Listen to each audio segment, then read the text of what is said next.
Avec ce rapport intitulé « Une région toujours plus solidaire », vous semblez combattre les inégalités. Mais vous ne vous attaquez pas aux causes réelles de ces inégalités.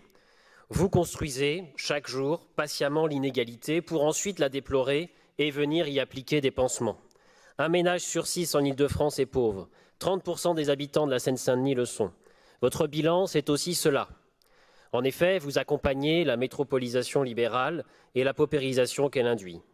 Alors certes, vous n'avez pas créé ces inégalités tout seul. Les gouvernements successifs y ont aidé et y aident encore largement. Mais vous apportez une lourde pierre à cet édifice d'injustice. Par exemple, les dotations par habitant ont baissé dans tous les départements lors de votre mandat précédent, sauf dans les Hauts-de-Seine. En Seine-Saint-Denis, la dotation régionale était de 19 € en 2015. En 2019, elle n'était plus que de 6 €. Et c'est la même chose pour les autres départements hors Hauts-de-Seine. Alors comment vous faire confiance quand on a été la présidente des plus riches pendant votre mandat précédent?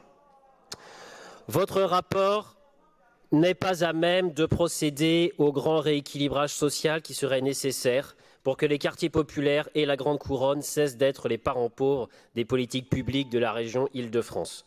On est loin pour la solidarité d'un rapport cadre et d'un budget offensif et de combat, comme vous nous l'avez dit tout à l'heure.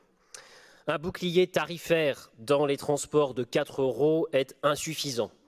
Est-ce que vous vous rendez compte que c'est énorme, 4 € pour les plus fragiles qui doivent accomplir ce trajet chaque jour, aller-retour? Ou peut-être que vous ne vous en rendez pas compte, ou alors il faudra le demander à M. Nasrou, qui apparemment s'y connaît en termes de privilèges de bourgeois.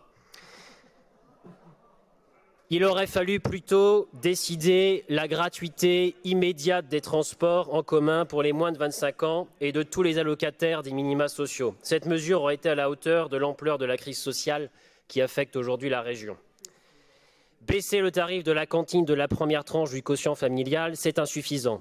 Il fallait faire le pari de la gratuité. C'est un concept avec lequel vous avez encore du mal, mais vous verrez, vous y viendrez, car cela a beaucoup de vertus sociales, économiques et écologiques.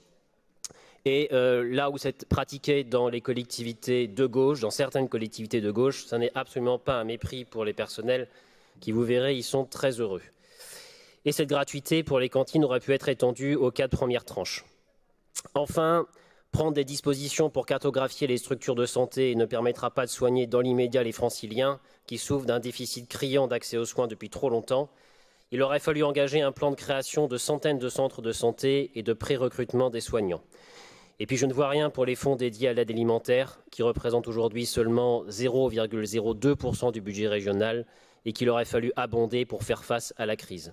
Alors pour toutes ces raisons, merci, pour tous ces amendements, nous voterons contre. Merci. Bien.